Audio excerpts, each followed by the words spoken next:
Assalamualaikum warahmatullahi wabarakatuh. Pada kali ini saya akan memberikan beberapa fenomena kasus kriminalisasi kaum pendidik di Indonesia. Kita memilih menegakkan hak asasi manusia atau hak anak didik kita yang bobrok. HAM tak pernah berbuat apa-apa ketika akhlak anak rusak, tetapi ketika anak dicubit untuk didisiplinkan, HAM berbicara lantang. Sebuah perjalanan berharga untuk orang tua atau wali peserta didik. Ceritanya begini.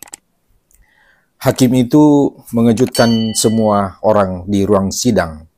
Beliau membebaskan terdakwa kemudian meninggalkan tempat duduknya, lalu turun untuk mencium tangan terdakwa. Terdakwa yang seorang guru SD itu juga terkejut dengan tindakan hakim. Namun sebelum berlarut-larut keterkejutan itu, sang hakim mengatakan, "Inilah kebalasan yang harus kulakukan sebagai rasa terima kasihku kepada guruku."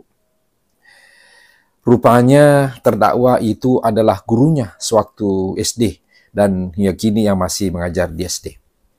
Ia menjadi terdakwa setelah dilaporkan oleh salah seorang wali peserta didik. Gara-gara ia memukul salah seorang peserta didiknya atau ia tak lagi mengenali peserta didiknya itu.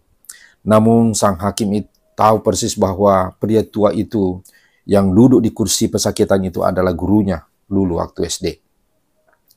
Hakim yang dulu menjadi peserta didik atau dari guru tersebut mengerti benar pukulan dari guru itu bukanlah kekerasan.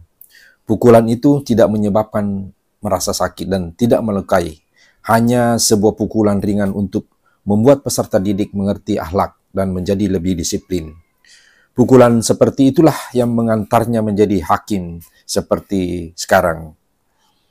Dulu saat kita hakal atau tidak disiplin, guru biasa menghukum kita. Bahkan mungkin pernah memukul kita. Saat kita mengadu kepada orang tua, mereka lalu menasihati agar kita berubah. Hampir tidak ada orang tua yang menyalahkan guru karena mereka percaya itu adalah bagian dari proses pendidikan yang harus kita jalani.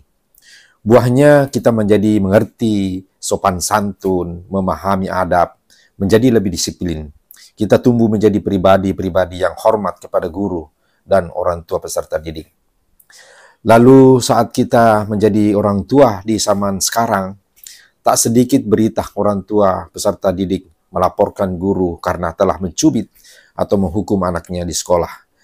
Hingga menjadi sebuah fenomena seperti dirilis di beberapa surat kabar di Kalimantan Barat, di Sumatera.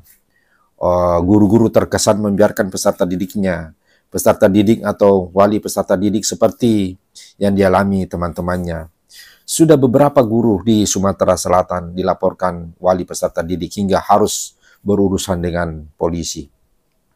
Di Kabupaten Bantaeng, guru di Sulawesi Selatan, di Jawa Tengah, guru SD mencubit peserta didik dipidanakan semua atas nama HAM, Undang-Undang Perlindungan Anak. Tapi ketika moralitas hancur, akhlak generasi bobrok, perilaku, pernahkah HAM dan dedengkotnya itu membuat aksi nyata menuntut perbaikan moral dan akhlak anak bangsa ini.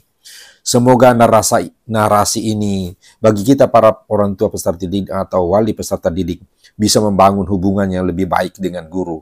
Kita bersinergi untuk menyiapkan sebuah generasi masa depan, bukan hubungan atas dasar transaksi yang rentang lapor-melaporkan.